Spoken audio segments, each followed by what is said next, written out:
In a sick society, there is no difference between mass hysteria and wanting your rights because, you know, they are met with the same degree of credibility.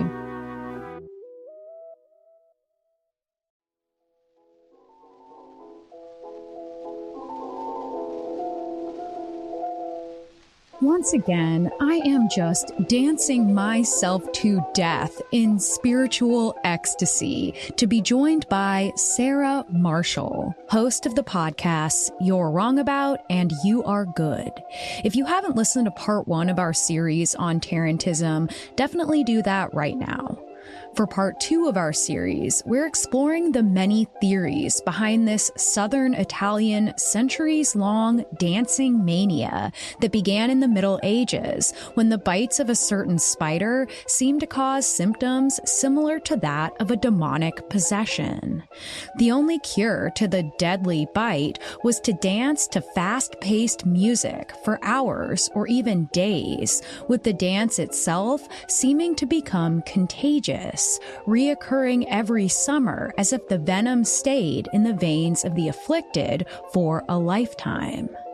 Now we'll ask the big questions. Were these extreme symptoms truly a reaction to the venom? Was it a religious possession, a full-blown mass hysteria, a purposeful feminist revolt, or a pagan cult's secret rituals? Sarah and I will look at all the theories that have been presented over the last 600 years, and of course, add some unorthodox ideas of our own. I'm your host, Chelsey Weber-Smith, and this is American Hysteria. Hello, Sarah Marshall, and welcome back. I'm so excited to finish up this series with you, and thank you for coming. Do you know what that's from? No, what is that? Thank you for coming. It's Charlie from Always Sunny. Aw. Yeah. Yeah, our favorite little guy. Our favorite little guy. I'm glad you brought Charlie up because Chelsey, there is something I wanted to talk to you about, which is we never play night crawlers anymore, man. Oh, I know. I'm sorry. I'm sorry. We could play that game, Charlie. When are we going to play night crawlers again? Okay, so this is our part 2 of our series on Tarantism, and I was wondering if you felt like maybe you could give us just your brief overview of what we talked about last time. Oh boy. Yeah, we recorded part 1 on a Monday and it is now a Friday, so that's a pretty tall order. Yes. But yeah, for you, I will try. I feel like correcting someone's inability to remember something is always a great way to explain it, which is basically the premise of my show. So I've been training for this my whole life. To incorrectly remember Tarantism. Perfect. But it is not that phase that adolescent film buffs have when they think Quentin Tarantino invented every technique. It's something else. Okay, so to my understanding, Tarantism is something that we find in Renaissance, ? Italy. You can understand why it's so hard to like write an essay. No wonder kids want AI to do it. We could say firmly just the Middle Ages, starting around the 13th century. The Middle Ages. All right. So pre-Renaissance. Pre meaning before. A bit of historian trivia for you there. Yeah. So in medieval Italy, broadly, the Middle Ages being very broad, we have this phenomenon, I guess, where women will come to believe that they have been bitten by a spider and that the only way to counteract the effects of the spider poison is to dance like there's no tomorrow, dance like you're John Travolta in the club. And then you're going nowhere, somebody help me. Exactly. Yeah. And also that it becomes like this whole discipline where you were explaining to me, there is this belief some people have that like you have to recreate the conditions of the spider bite to like get the spider poison out, or like it's kind of like an exorcism is what you were saying as well. Yes. And some of the symptoms of this spider bite are very exorcism-esque. Right. You know, it's a lot of rolling around on the ground, making a lot of barking noises, generally just kind of... Yeah, you gotta bark. You gotta bark. Freaking out, hanging from the ceiling by ropes, pretending to fight with swords, getting real sexy with it. Yeah. And, just running a real muck, basically. Running a heck of a muck, if you will. And running a heck of a muck. Chelsey, I don't think I brought this up in our part 1, but something that I've always found fascinating are kind of tales of Puritan demoniacs, and specifically the story I learned about it at PSU from my professor, Liz Seppi, the story of the possession of Elizabeth Knapp, who was a Puritan servant girl who claimed to have signed a contract with the devil and acted possessed and would bark like a dog and bleat like a lamb. And people were kind of mystified and came to see her. And as a consequence of this, she got to lie in bed and be possessed. Yeah. Instead of being a servant.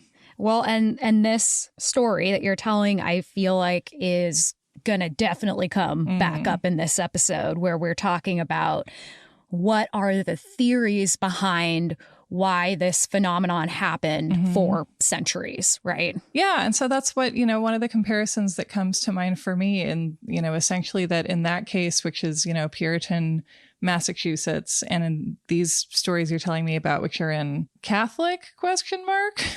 Medieval. That's a question mark that we'll get into, actually. So, oh, great. Right. Yeah. So, one of the questions here is like, what would you do if you were a woman in a very puritanical, perhaps literally, perhaps papistly, but like, what do you do if you have to live your life in a very authoritarian and religiously repressive culture? Do you simply not exhibit any of the stuff being repressed? Do you like put it all away in your box and it never comes out, or does it come out? Well, I guess we'll find out, or we won't. I mean, let's be clear. We don't know. Right. I think we're going to be looking at a convergence of reasons, and we're going to be looking at, I don't think there is one answer to this question of why this happened. I think there are many individual answers, but we can get a much better picture if we go through kind of the theories of different men, mostly over the years, about what was going on with this phenomenon. Yep. All right. I'm excited. Yeah, let's do it. I think 2 things I want to clarify. One, it was not only women, but it was mostly women. Okay. And just for the sake of my spider facts that I've learned, spiders are venomous, not poisonous. They contain venom. Do you remember how we learned this from Lacey like last year? Yeah. Because we were on that swamp tour and the tour guide was like, now, do you think there are any poisonous snakes in the swamp? And Lacey basically to herself went, no, snakes are never poisonous. Snakes are venomous. And I feel like he was like, I heard that. You're absolutely right. Because it like a berry is poisonous, but a snake is venomous, or a spider is venomous, right? Like, yes. Yeah. That's why like swallowing a spider would not harm you, but getting bitten by one would. Psychologically. I'm here to tell you, Sarah, this is an area of expertise that I now have, is what happens when you swallow a spider. Okay. So spiders, not poisonous. Venomous. Don't get your spiders messed up. It offends them. What a perfect transition into the science of the bites. Ooh. Okay, so first, we're going to look at the theory that doctors were looking at in the 16 and 1700s.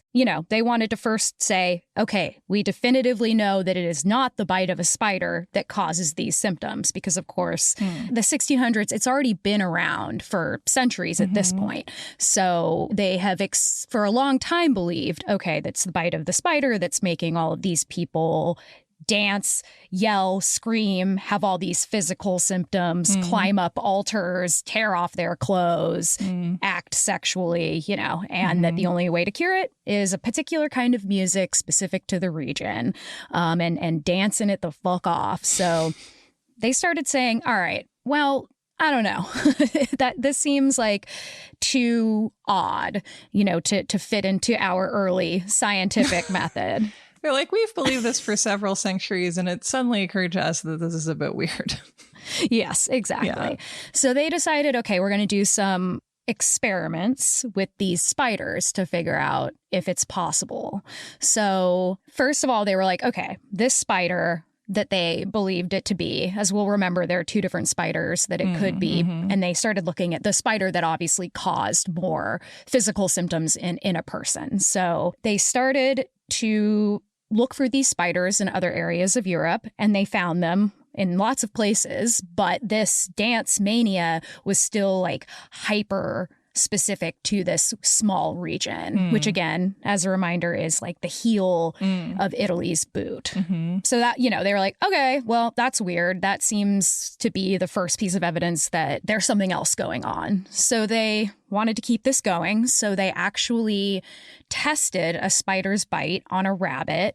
That rabbit did die, RIP, the fifth day, but it did not, and this was explicitly marked down, do anything resembling a dance. They even, which this is like so cute until the rabbit died, but they did hire musicians that all gathered round the rabbit after he was bitten to see if he would, like, you know, pop up and do a whole rabbit thing. I mean, if you must experiment that way, then at least give it your all so you feel like you really have a reliable finding. Yeah, at least make it a Disney movie. Taking it even farther, another doctor actually allowed 2 of these spiders to bite his arm in front of 6 witnesses and a public notary. So it's like super official. The bite swelled up a little bit. That was it. He did not dance. He did not have any of the physical symptoms that people were complaining of, you know, no nausea, no stomach pains, none of that. And he certainly wasn't compelled to dance as a man of science. So, I mean, you do like to have a larger group, but yeah, it's very brave. Yeah, very, very brave. So, you know, that was the next piece. They're like, all right, this doesn't seem right. So then they were like, okay, it's so hot in Apulia, in that region, that maybe the venom is like activated if you're in that hot of a place. But then they were like, it's like LA gear. It's activated by heat. Yes. But then again, they were like, the spider is in other places that are just as hot. It's not happening there. We're confused. Then they started to look at the cure because they were like, I don't think dancing is a cure, but maybe it's the sweating from the dancing that's like purging the body of the venom. So they tried to get afflicted people to sweat in other ways, but it didn't work. They were still in like agony and still acting like totally weird. Do we know how else they tried to get them to sweat? Would they like put them next to a fire or something? That's a good question. I actually don't know that, but I would guess exercise maybe, or... How would you make people sweat if it was like 1700 or whatever? Let's see. I would make them have a dream that they had a class that they didn't know about all year and came in on the last day. Yeah, that's pretty good. What about you? I get the most sweaty if I have to walk briskly for even 1 minute in like any amount of humidity, even if it's like 57 degrees out. So just like, hopefully there's a humid area and that would be easy to find. But short of that, yeah, just make them do their taxes. Do you find yourself sweating when you do, like when you record with people for the show? Sometimes if I'm like exercising or like hot or whatever, then like I have regular sweat. But if I'm specifically when I'm writing, if I'm really on a tear and just like kind of in the zone, I will sweat. I swear to God, a different kind of sweat that smells funkier. Yeah, me too. Yeah. Isn't that amazing? It's happening right now. I hope you have like a sweat, like an endocrinologist or something who listens and can write in about why that is, or if that's real. Yes, please do. I'd make them do the weekend news like Albert Brooks and broadcast news. That makes people sweaty. Well, I'm guessing they tried all of these things in the 1700s. Yeah. Nothing worked but the dance. They even tried grinding up the spiders and putting them in wine, which I think is horrible. But all of this obviously produced very little information other than the fact that nothing worked but the dance. Well, that's what, Fleetwood Mac will tell you. Absolutely. So another theory that came about a little more recently is something called ergot. I'm assuming that you know about what that is. Am I right to assume that? Yes, because I was a kid in the 90s who was interested in A, the Salem witch trials, and B, saw that episode of The X-Files where Scully goes on like a little vacation and like meets a guy who she has a romance with, but he's got a tattoo that's talking to him with Jodie Foster's voice. And it turns out he's got ergot poisoning. Spoilers, sorry. Beautiful. Yes. So ergot is a kind of mold, right, that grows on wheat.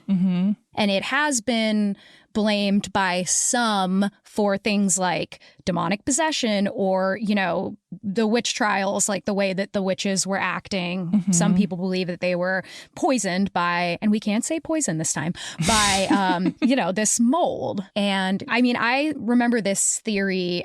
And I learned about it like much more recently, like maybe 10 years ago. I was watching one of those like really like actually when I was starting to imagine American hysteria, I was watching a lot of Salem witch trial stuff, which is funny because we've never done the Salem witch trials. But no, and neither have I. And it's always felt like one of those stories that's like in the subtext of most of what we do. And it almost feels like there's a little bit of it in all the stories already, Yes, yes. I think we should go to the Salem festival one year. Yes, let's go. Take me, Chelsey. Buy me a cider donut. Let's do it. So, yeah, I learned about this, about the witch, on one of those cheesy shows about the witch trials. One of those History Channel shows that opens with low res footage of somebody stumbling through a forest and day for night. 100%. Exactly that. And it's narrated by John Larroquette. Yes, yes. And so it's just this woman who had, believed strongly and done a lot of research around the idea that the places that the ergot could have grown at the times of the year, all matched up with where the witch trials were occurring, etc. I think that there's enough evidence to the contrary that it was probably not ergot poisoning because it's just too much. It's too many symptoms. There's you might get your body kind of seizes up. You have, a lot of pain and things that do look a little bit like demonic possession, but you're not going to get so much of the drama, the flair, the cultural touchstones of what people are saying and doing. I mean, it's like you said before, right? Where it's searching for the reason for any of these phenomena, I think will always lead you down to a blind alley ultimately, because it feels like the most persuasive solutions to me always involve a convergence of reasons. Yes, absolutely. And is the idea too that ergot specifically causes hallucinogenic effects as well? Yes, okay. Definitely. That is part of it. But still, it just doesn't quite add up to the whole phenomenon that we've seen that happened. Again, let's remember every summer in June. Yeah, it's a lot of ergot.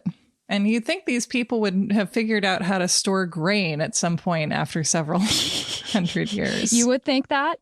And, ergot, the mold, is not hopping from person to person, because if we'll remember, as people danced through town, other people were kind of awoken who had been bitten by the spider in previous years, as if the venom kind of still lived inside their body and it was reinvigorated by either the music or the dance or the sight. Like what some kid told you about LSD in the 6th grade about if you ever take acid, it'll lodge in your spine. Yeah, they used to say that about ecstasy too. Oh, wow. Yeah. And now you're well, in this economy, that would be bonus. Rather convenient. Bonus drug. Just go to the chiropractor every time you want a trip. Oh, we can dream, right? More after this. And now, back to the show. Okay, so if it's not ergot, which I believe it is not. I'm with you. The next thing we move on to is Was this just a classic case of mass hysteria? I said the name of the show. And in that case, what do we mean by classic? Exactly. We know it's a mass delusion. It is when a group of people exhibit a common belief of something that is not true, whether that be, we've all been gassed by this mysterious mad gasser of Mattoon, which is an episode we did where everyone in the town, or many people in the town, started exhibiting symptoms when there was a rumor going around that there was a mad gasser spraying gas in everybody's window. There was never any evidence of that. What is the mass hysteria that comes to mind when I say that to you? Yeah, it's so funny. I was just trying to think of what would I see as a canonical example of that. And I think, really, let's go back to the biggie, the Satanic Panic, which is more complicated and maybe not the best example, but ultimately, to me is so fascinating because it is a great conjuring of a threat that is not there. Yeah. And people behaving in response to something that they claim to see clearly. Absolutely. Well, something I always think of that's maybe not a hysteria, but a fascinating thing is the windshield pitting obsession. You know that story? Yeah, the stupidest mass hysteria that has ever existed. Yeah. Was that in Seattle or it was Bellingham or something like that? I don't know exactly where, but Seattle and the surrounding cities. And yeah, I believe that it was just people started finding dings on their windshield or cars. And they thought that there was some kind of hail situation. Is that what it was?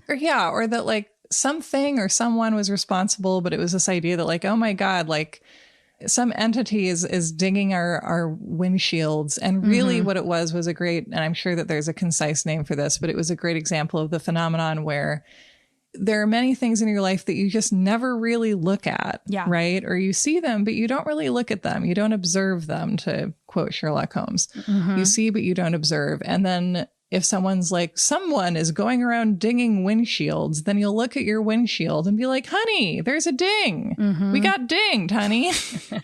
But really it was already there, but you didn't notice it because you're always kind of looking through your windshield rather than at your windshield when you think about it. Yes. So there's this phenomenon where, and this comes up a lot in supernatural, ghost stories, stuff like that, where people will tell a story where something or someone suddenly appeared when in fact it was already there and we just didn't notice them. Yes, absolutely. And I think we can think about hysteria because a lot of times when I say the word hysteria, people's minds go to what hysteria meant kind of in the Freudian sense, right? Where it was the wandering uterus. I think everybody's little uterus with its spindle, sticking its thumb out going on the road. Exactly. And, so that's not exactly what we're talking about here. It's kind of where the word comes from, and it's associated with women, certainly. And I think the idea of mass hysteria is generally often associated with women when you hear about groups of people. It happens in modern times where there'll be a group of girls at a school who start exhibiting symptoms, maybe one of them faints and then more of them faint. And then people start to think, oh my God, there's a gas leak, but then there's never any evidence, right? And so we say it's some kind of a hysteria. They're manifesting their symptoms. I'm not always convinced of hysteria in that way, which is really interesting. And in this case, I'm also not fully convinced that it was just a hysteria. But I will say that when people do talk about it as a hysteria, part of that idea when it is a group in a mass hysteria is that there is some external cause that people are not able to consciously process. So in the case of the Satanic Panic, we've talked about the changing gender roles. Mom's going back to work. Exactly. Mom's going back to work. The loss of quote unquote family values, these underlying things that make people nervous and make people mad. And then, it comes out basically metaphorically. It's a great poem that the masses write together, sort of. God. Yeah, that's great, Chelsey. Yeah, I agree with that. I think that's true. And it makes me think of, your logo is an apple with a razor blade in it. And I know that you've talked about this a great deal at various points, like, you know, that panics about something being done to our food happen in times of sort of social upheaval and anxiety, you know, and the sort of fears over Halloween candy in the 80s were sort of a satanic panicky manifestation of that. Stranger danger, serial killers, all the things that we were most afraid of, and, you know, coming off the 70s into the 80s, I think. Yeah.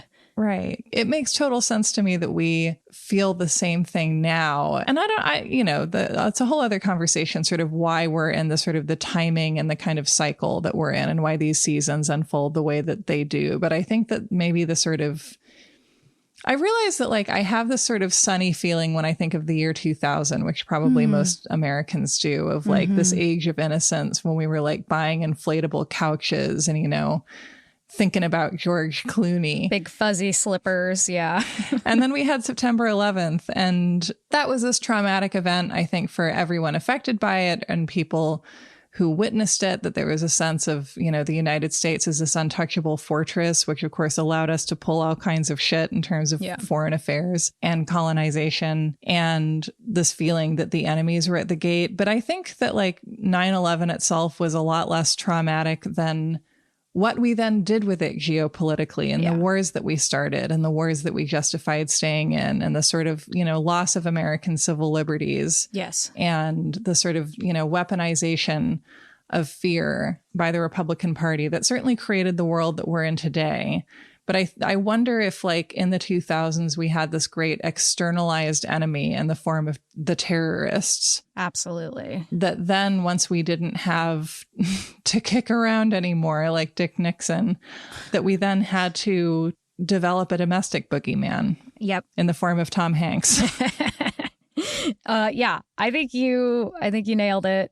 That's like a great example of what we're talking about, this like projected anxiety. Yeah. And in this case, I'm wondering if you can guess, like, say you're in the Middle Ages. Okay. What is like the most traumatic thing that happened in that time? Well, I mean, gosh, I hope I'm not around during one of those big plagues. Thank you. The plagues and the Crusades are like the most sort of ding, ding, ding deadly things I can think of. Am I close to the mark? You are right on the mark, babe. Woohoo! And you win a jumbo prize. We don't know anything about plagues or crusades these days. No, not at all. Not at all. So that is the theory that some people held and still hold, that the anxiety, the pain, the trauma, the fear, all of that came out in these many dancing plagues all over Europe, because this is just one. And I will have you back on to do more of these dancing plagues because really? They are all very individualized and very interesting, but they did happen all over Europe, and they weren't necessarily connected in a way that, like, a line that's easy to draw in terms of them influencing each other. So it does appear that there was this kind of spontaneous uprising of people needing to dance. It wasn't a spider in other places. It was just sort of like, oh my God, all of a sudden the whole town is dancing. And in many cases, they allegedly, don't know if it's apocryphal, but dance to their deaths, right? I mean, I would think that in the Middle Ages, it was a lot easier to dance to your death than it is today, with the kind of malnourished, you know,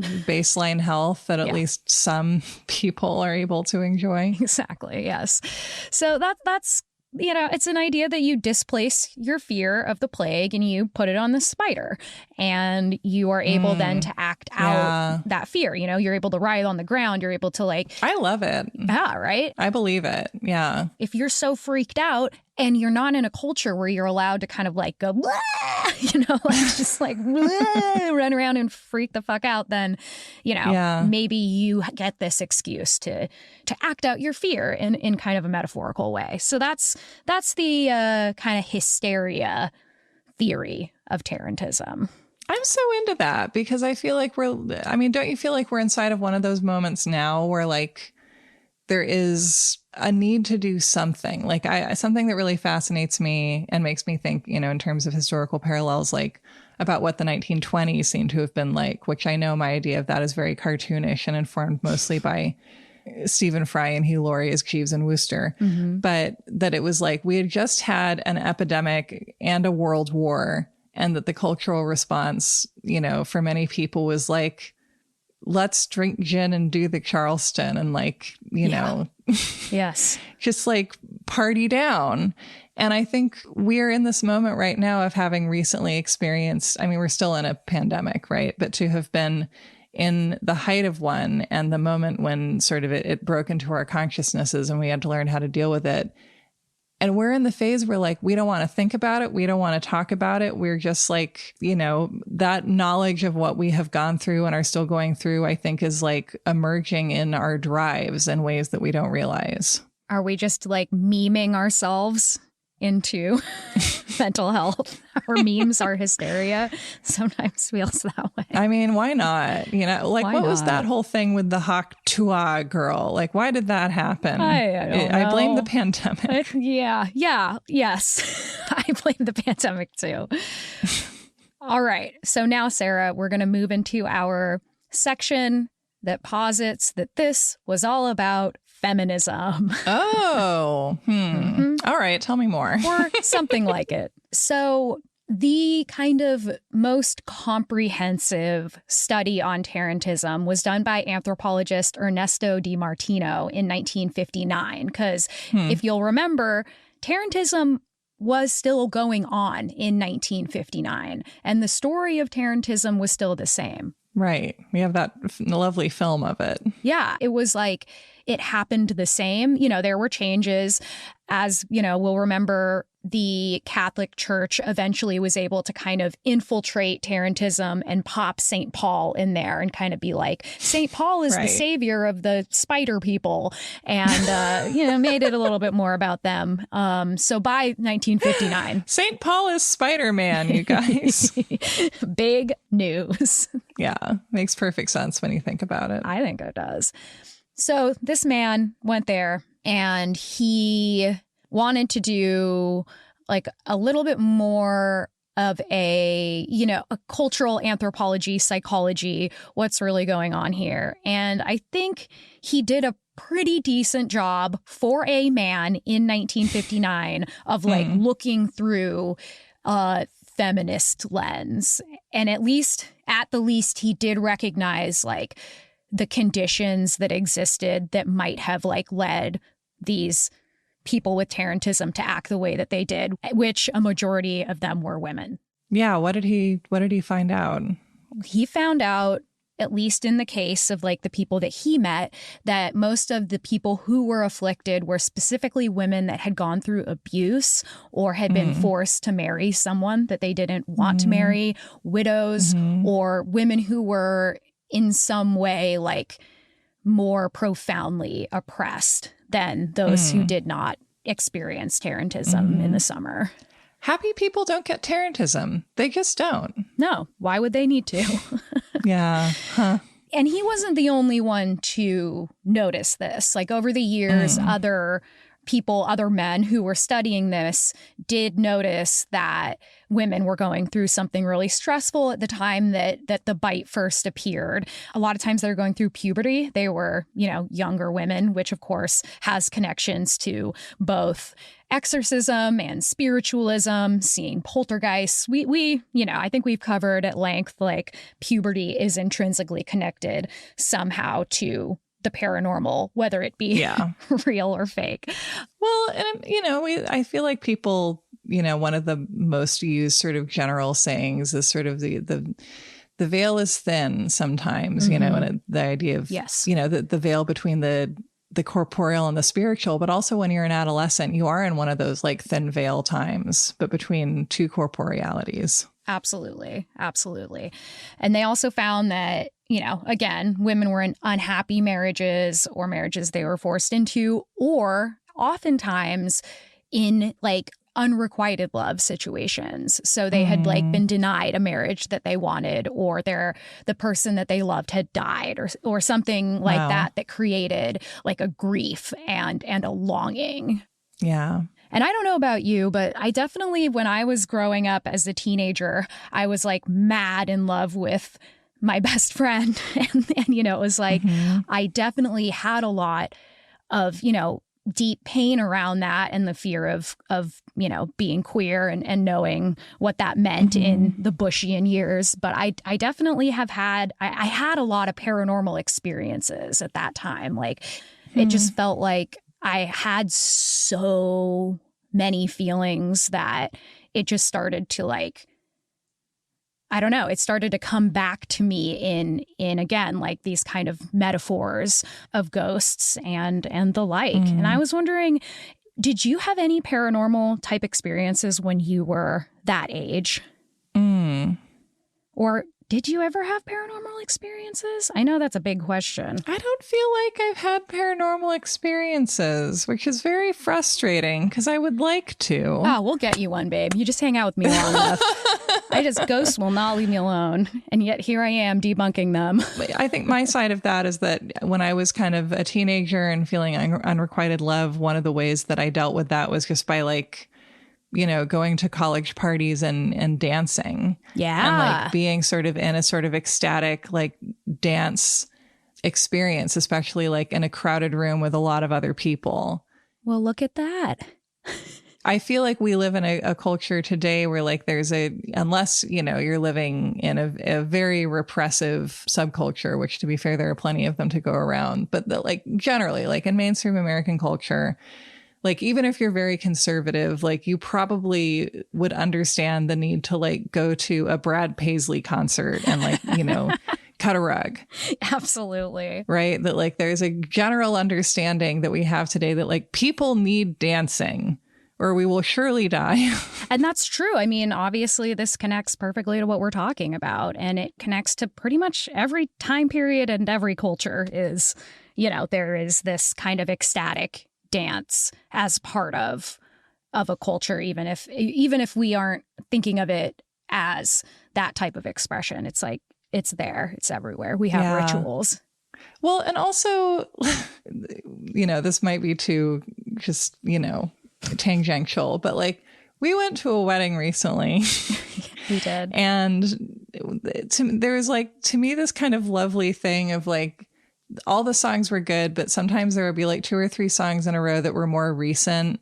And I felt like I could feel the energy level in the crowd kind of, like, declining. And then they would put on the DJ would put on, like, Bitch by Meredith Brooks, and everyone would lose their minds. Yeah, we lost. Right. And there is, like, look at people especially who have kids somewhere else in the way they dance at weddings. And I feel like Tarantism makes a lot of sense. You know, there is also this like connection with your past, or that you're kind of existing out of time sometimes when you're sort of existing that way in your body with other people. Oh, yes. Oh my God. This is so, yeah, you've just made an amazing connection, I feel like. Ooh. And I think even what you said about the songs, it's like, if we remember the last episode, the music that was played was like very particular, and they had to like cycle through the songs until they found the right mood of the tarantula that bit the person. It's like going through your Spotify playlist. Exactly. It's like, this is not an endorsement of Spotify. They're horrible. Yeah.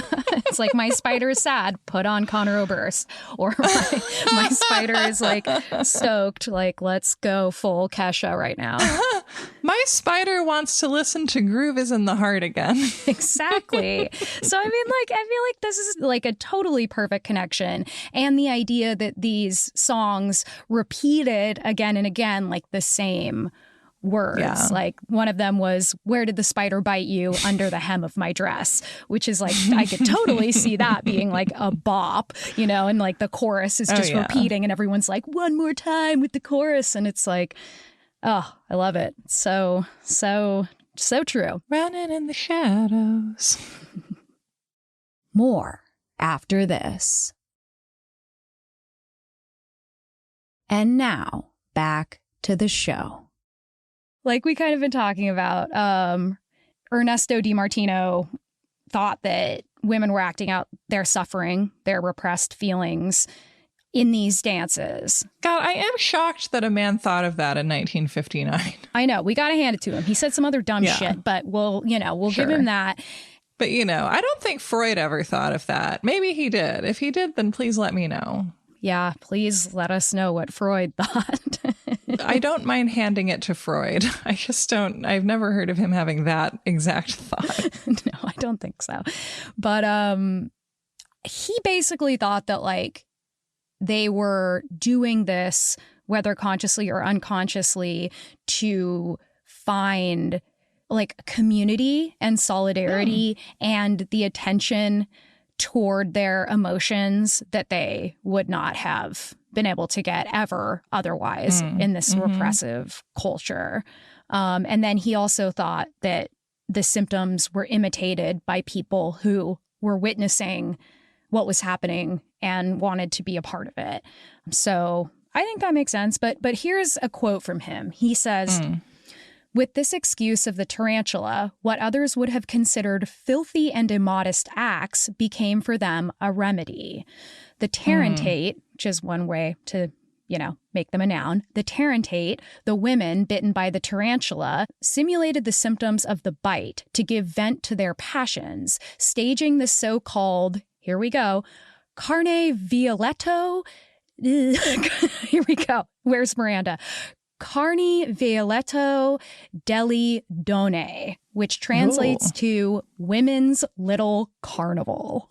Which I freaking love. And that term, I love it. That term was not his term. It was used throughout the centuries by men who were like, oh, it's just the women's little carnival. They're getting ready to do their bullshit. Honey, women's little carnival. Isn't that great? I know. So we'll be starting Women's Little Carnival next year. Get your tickets soon. Yes. Oh my God.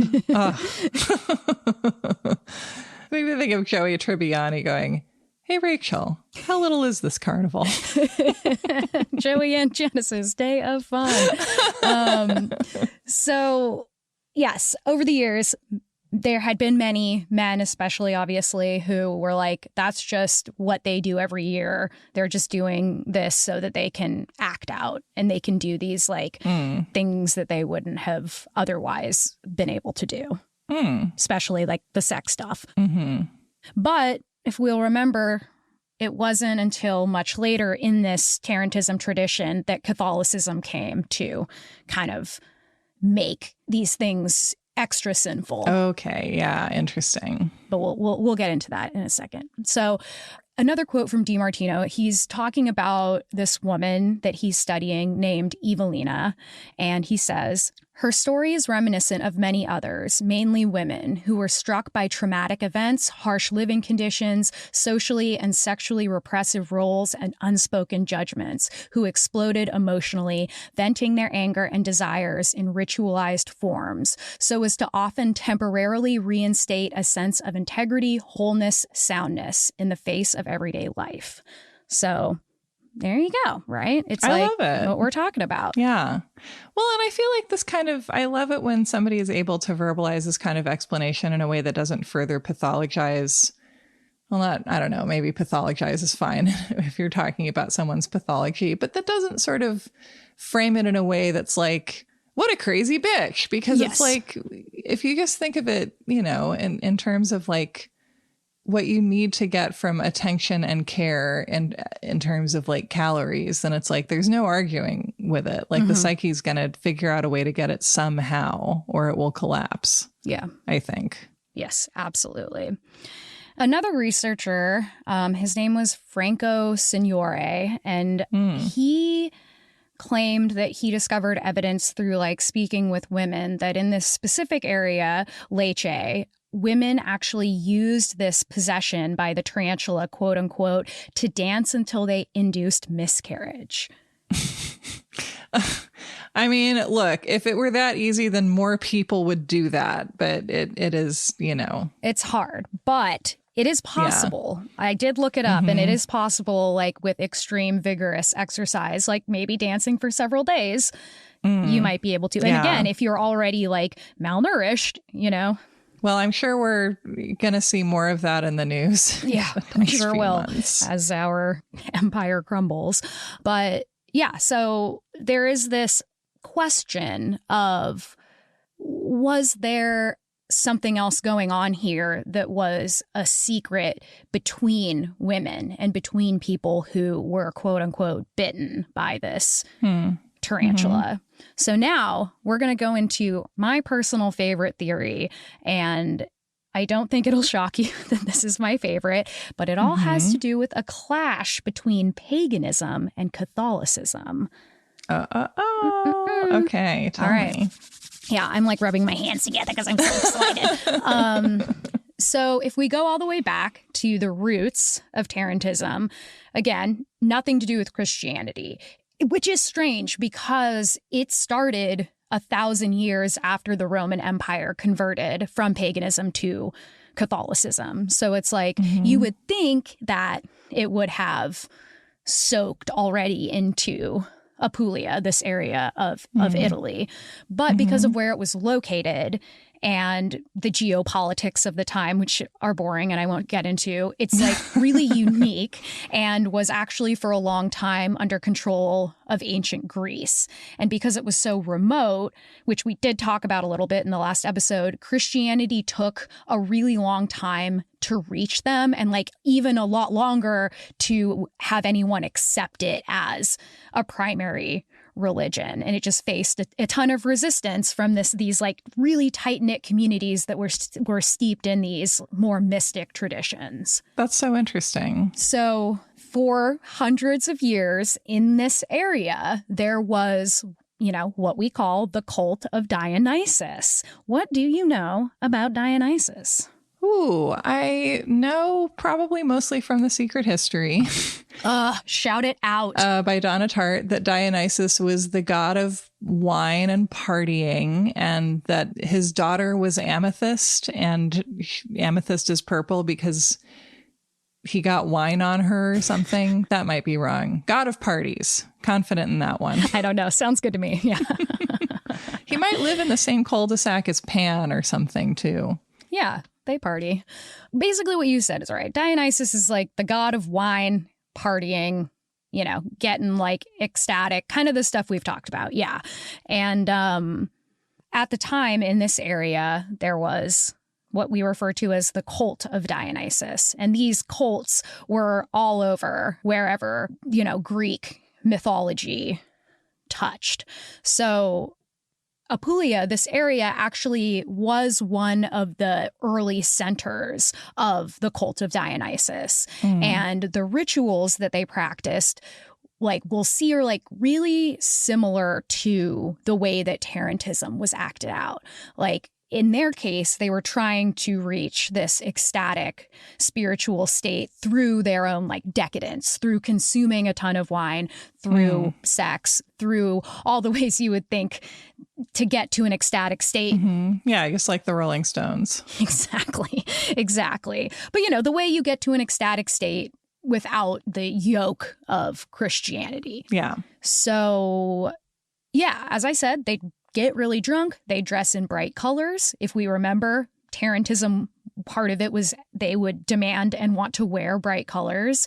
They would decorate with garlands and vine leaves. As we'll remember, that's how they set the scene when they wanted to do the first part of the Tarantism ritual, was to bring in all the foliage from the field where the person was bit, right? They would tear off their clothes. Same with Tarantism. They would yell obscenities. Same with Tarantism. They would act out sexually. In this case, the cult of Dionysus often had like full-blown orgies. And, we didn't see that in Tarantism. We didn't quite get there, unfortunately. Should have given the girls another few years. Yeah, yes. But they would, they'd also do like some BDSM stuff. Like they got real kinky about it. But as we can see, there are like a lot of similarities between these two traditions or rituals. Yeah, I love that connection. Yeah. And again, this is, we talked about this last time. Catholicism tried to kind of blend itself into the Tarantism tradition by assigning St. Paul to be the savior, where people had to go and ask for St. Paul's forgiveness or his grace, or just ask his advice. They pretended to marry him. But, in addition to that, there were other things happening in the region to try to Christify all of their pagan holidays. They were like taking their old temples, like the ruins of these pagan temples, building churches on top of them. They were like tweaking deities and making them into saints, right? We know this. We know that so much of Christianity is co-opted from paganism and just repackaged in a new way. Right. I mean, or, you know, that I feel like the kind of edict of any kind of proselytizing Christianity throughout history has been to scoop up the locals by just sort of integrating their traditions into the way you're doing Christianity there and then pretending that it's your idea. 100%. That's exactly what they were doing in Apulia. Which is pretty smart, you know, because you got to let people keep doing the thing they like. You just teach them to forget that they came up with it. Exactly. And, you know, like people were super stubborn. They did not want to do this in these like communities that had been practicing the same traditions with little outside influence for hundreds of years. They weren't like so about just changing everything and dropping their beliefs because some like robed losers popped in and were like, you have to worship this random dude now. You know, they didn't love that. So it took some time, but eventually they were kind of able to at least get to the point where they felt like they had control over Tarantism, despite, you know, us not fully knowing what its beginnings were. And they were just, as I mentioned, like they were super mad. So when they first started saying like, have St. Paul help you, they were like, no. And then they like rip off their shirt and like go tits out and start destroying the altars of St. Paul and like climbing up them and like being like, ah, you know, the spider's in me. Fantastic. Just like that Jesus guy. Yeah. It was like, you know, super sick, basically. So it was true that this cult of Dionysus was banned, right? So even though they were integrating traditions, eventually they got to the point where they had enough power, you know, the Catholic Church, to overrule these folks. I don't know exactly how they did it, but, you know, it just slow and steady. And then eventually these cults of Dionysus and other Greek cults to deities were totally banned. And so they had to operate in secret, which we know that they did. They were just totally demonized. So they had to basically go underground, but sort of still exist in the community. It's not like they like went and lived in a cave or like an old Shriners building. They just lived among the people, but you know, like the way we think of like witches, maybe in The Witch, where it's like you go in the woods and they're all. Well, it's kind of like there are some scholars who argue, I don't really know why, except that it's a fun argument to make, that like, what if William Shakespeare was secretly a Catholic in Protestant England? And I feel like there's, you know, like Shakespeare is the kind of mystery where it's like, there's just enough detail to kind of imagine almost anything. Like I've seen people argue that the fact that he left his wife his second best bed both meant that he loved her and that he didn't love her. Like you can make arguments for both. It's like the behaviors of a YouTuber. It's infinitely fascinating. Yes, I guess compared Shakespeare to a YouTuber. That's what you do. But I feel like it's what you're saying is kind of similar to that, where it's like you don't drive a religion out of a people. Like they just keep feeling the way they feel and not talking about it very much. Absolutely. And so like if you have a cult like the cult of Dionysus, then what's happening when you have Tarantism is that you're able to publicly do a ritual without the church punishing you or saying that you're sinning. Like once they were bitten, no longer were they sinners, they were sick people. They became victims. And that's a powerful flippity-do, you know? It's like, that's it. That's like, I think that is such a key part of this, is the switch from these actions being the actions of a sinner to the action, to them becoming the actions of a victim. Yeah. And there are many, many, many parallels we could draw to that in our own world. Yes. Well, and you can see why why women would be drawn to that. I mean, for many reasons, but this being one of them, where it's like, as a woman in Christendom, you're always either one or the other. So you need to really establish yourself in the victim category. And then also it's like, you know, in the case of something like an exorcism, which again, I think the comparison holds with this, like your body becomes the no man's land where a holy war is being waged, or in this case where a war against an enemy is being waged, and you get to be important because you are the thing that must be protected from the enemy, because otherwise you're just seen as the enemy itself. Absolutely.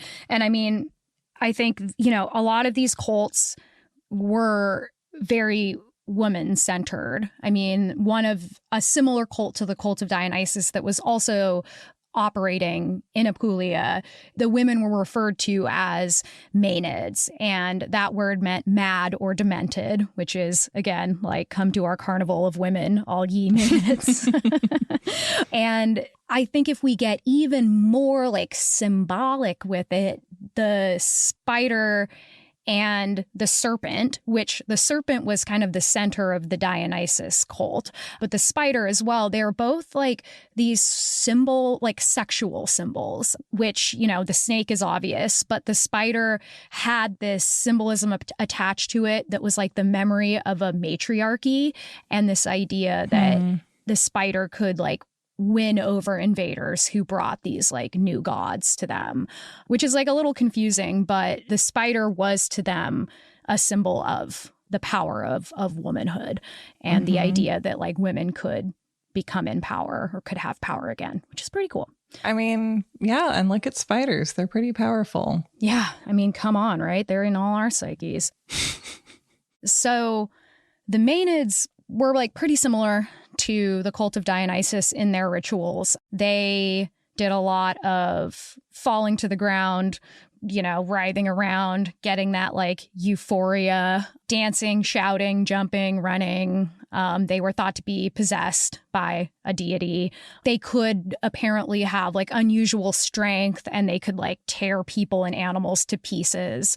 It's very much The Secret History. Again, if anyone out there hasn't read The Secret History, I just want to take a minute and say it is my favorite book of all time. It is also Miranda's favorite book of all time. I don't know. Aww. It's Sarah's. It's up there for you, right? I would at least imagine. Oh, yeah. It was for a while my favorite book. And I would say, what is my favorite book? It might be Who Will Run the Frog Hospital by Laurie Moore. That might be my favorite novel. Oh, love that. Yeah. All right. At this moment, it's what I can think of. But yeah, The Secret History is like in the top 10 because I've read it a few times, and I've always found it to be utterly captivating. I went to Bennington partly because of it, bit of an error. But yeah, it's just, I feel like the experience of the writing is itself a hedonistic experience, right? Yes, absolutely. It's like the richest, most like decadent writing. It's incredible. Yeah. Read The Secret History. Read The Secret History. And also you can read Who Will Run the Frog Hospital. It's very short. Go for it. Okay, so the Maenads also were very like music centered, like most cultures and most traditions do revolve around some kind of music. And their instrument of choice was the tambourine.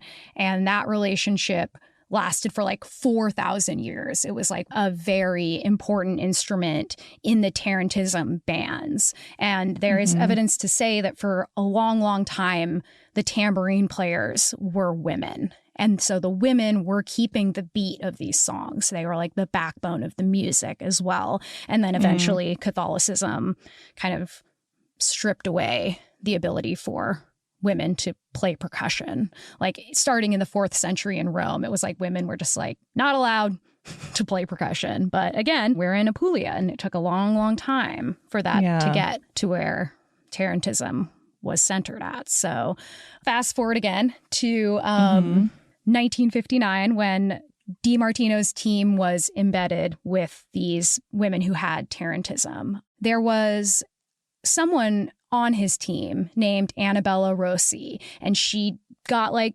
virtually no credit for the work that she did. Shocker. And she became friends with one of the women with Tarantism, who's referred to only as Anna.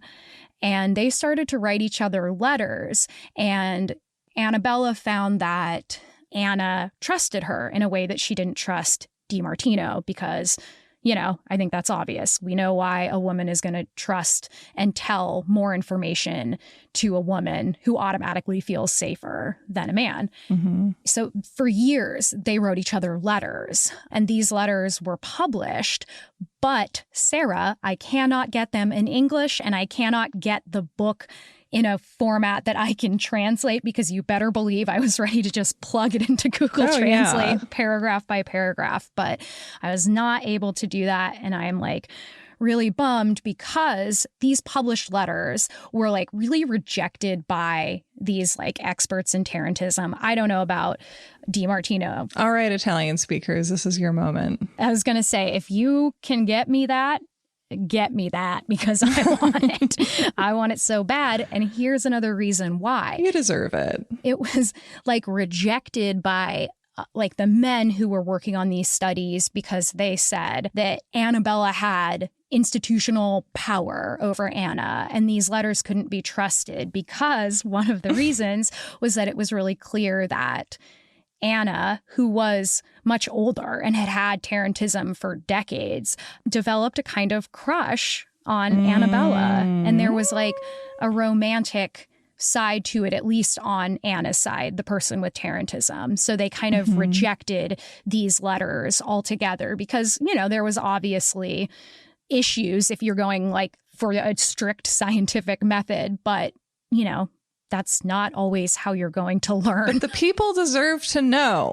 Yes, exactly. And they were published, but they just were written off. You know, the information was sort of written off. And I tell you this because it's fun, but I also tell you this because I wanted to give you this one quote that we do have from Annabella. And she says, "Dear Miss, I hope you aren't offended, but the way I see it, I really can't stand the male sex."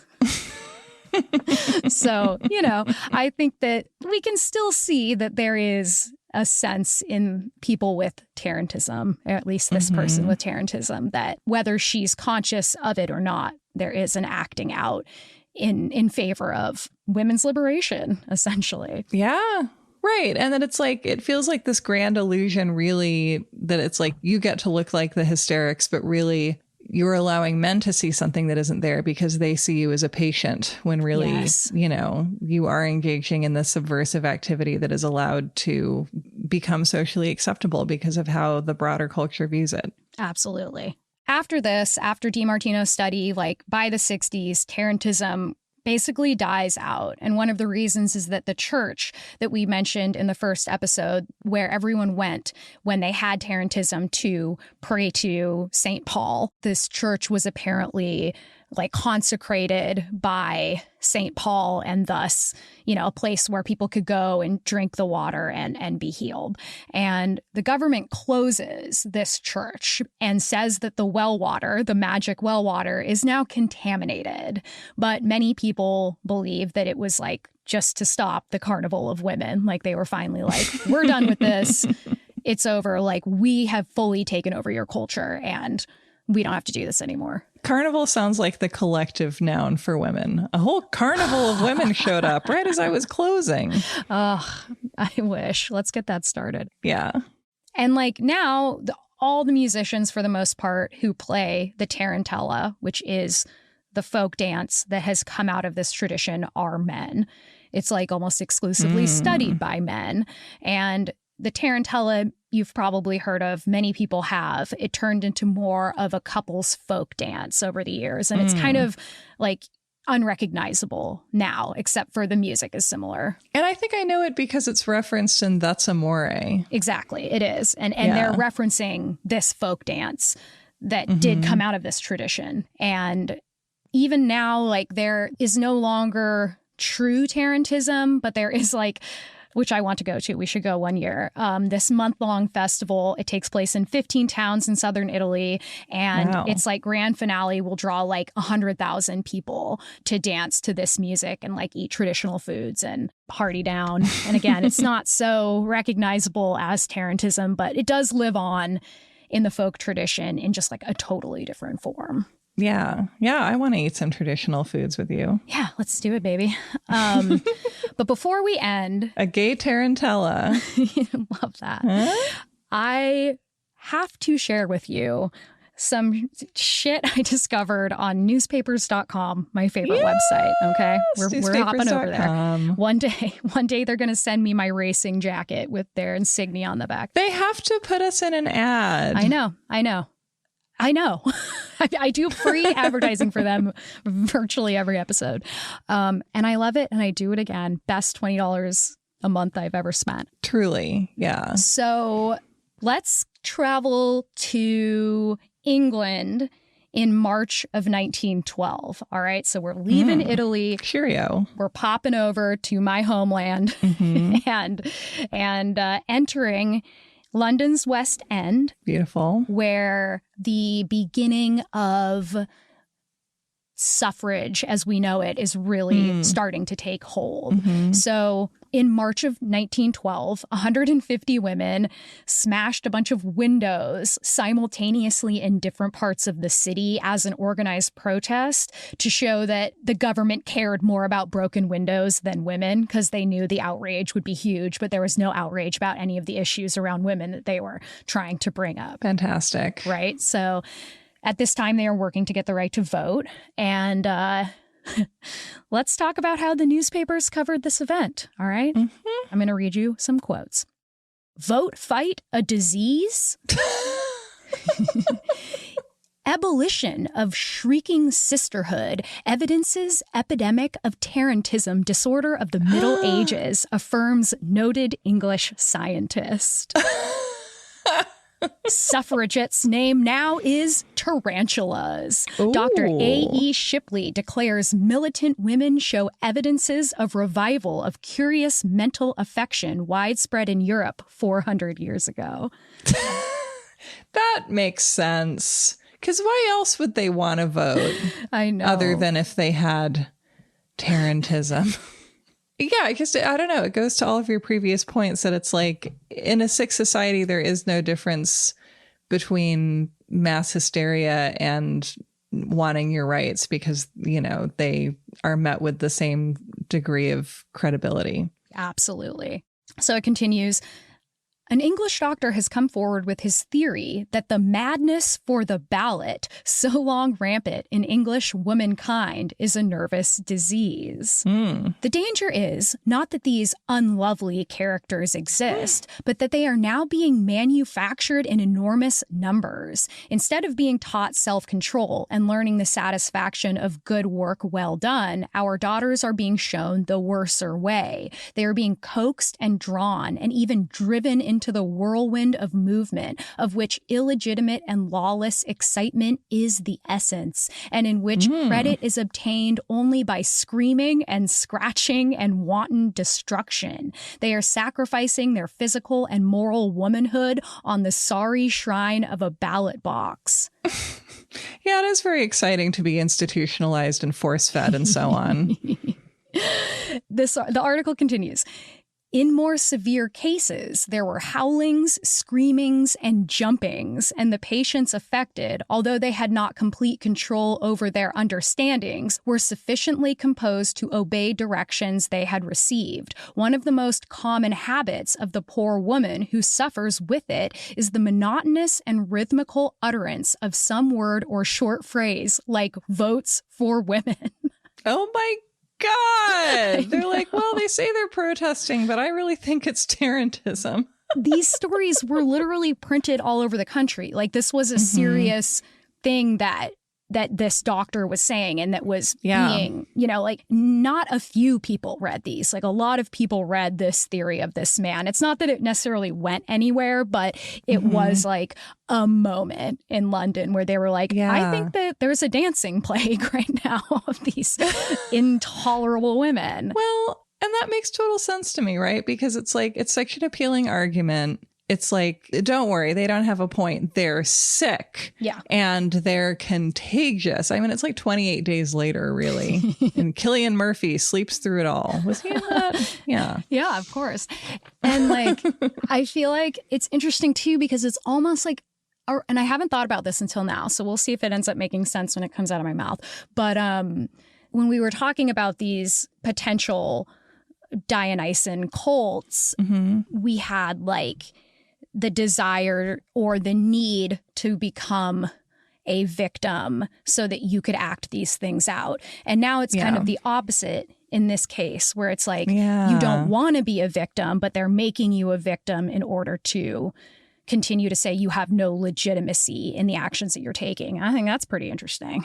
Yeah. Well, and, and I have my own fascination with kind of the overprescribing of sedatives to American women in the 60s, and how we have, these ads for Milltown, which basically are aimed at, prescribing doctors, and have the argument of like, your female patients are run down by life. Give them a sedative.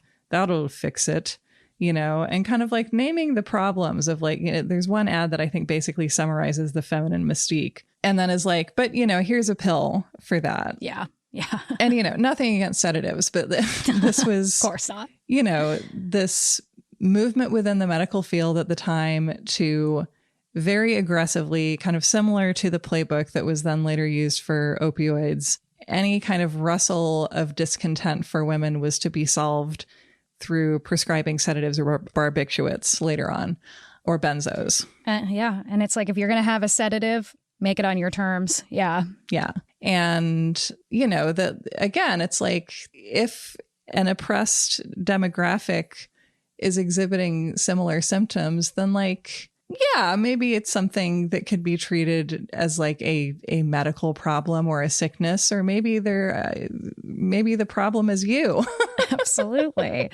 And speaking of that, this is the last thing I'm going to say about this 1912 Tarantism accusation, is that the treatment that was recommended to these patients who had Tarantism was that she should be, quote, deprived of her liberty, placed in solitary confinement, and made to sit in uncomfortable places. He also said that he wanted to attempt to allay the excitement of the nerves by immersion in cold water. So we come back to almost a Salem Witchian-like reaction to this apparent possession by Tarantism, and the way that this doctor, and thus, probably many of the readers of his articles, wanted to confront Tarantism. Mm-hmm. And kind of comes all the way back around, because that is the end of our analysis of Tarantism today. Thank you for taking me on this journey. I feel like you were right there. You got everything even before I said it. And that's why I have you on, because you possess all the knowledge I need to have a really cool conversation. Well, we actually have an umbilicus that apparently stretches along I-5 between brains, and I really love that. Such a gross image. Yeah. But yeah, if you'll remember, Sarah and I, one day apart, were both reading about this very obscure hysteria. Yeah. Or perhaps not. And I love that. And I can't wait to see what the next thing we both happen to be reading about on, the same day, the same week. But I don't know. I love talking about this stuff with you, because it always makes me feel like, I don't know, I think just kind of existing in the world and kind of hearing the news every day, or not hearing it really if you're me, but things do creep in even if you ignore it, then like it's very easy to get into this sense of free fall and overwhelm. And I think talking about like these patterns that we can recognize throughout history makes it all seem, if not totally understandable, then at least that there is a lot to understand and a lot of joy to be found in that. And thank you for taking me around Italy. It was so lovely to go to Italy with you. And, I love having you on for the same reasons, and just because you're always willing to go any direction and think about the complications of these things, and think about the theories, and how, no one theory will explain anything. It's usually a confluence of many different factors. And I think talking with you about that and kind of picking apart all these things is like one of my truest joys in this life. So thanks again, Sarah, for being here. And I know you'll be back soon. Thank you, Chelsey. Thank you for keeping it complicated. Hell yeah. This was American Hysteria. Make sure you listen to Sarah's shows, You're Wrong About and You Are Good, wherever you get your podcasts. If you want to support our show, you can head to patreon.com/American Hysteria or subscribe on Apple Plus. Not only will you get ad-free episodes, but you'll also get bonus content, like the other podcast I do with our producer Miranda, called Hysteria Home Companion, where we tell you stories that were cut from the episodes or stories we know you'll love. So just go to patreon.com/American Hysteria or subscribe on Apple Plus. It's a huge way to support our show. Another really easy and free way to support our show is by leaving us a 5-star review on the app of your choosing. It really helps us out, and it's so easy to do. And also, you can follow us on Instagram at American Hysteria Podcast. You can also head to AmericanHysteria.com to get your hands on some of our merch or to leave us a message on the Urban Legends Hotline, where you tell us a tale that you remember from growing up or even one you've heard recently, and we might do a whole investigation about it. That's AmericanHysteria.com. American Hysteria's producer and editor is Miranda Zickler, and our associate producer is Riley Swedelius Smith, and I'm your host, Chelsey Weber Smith. Thanks, as always, for listening, and I hope you have a great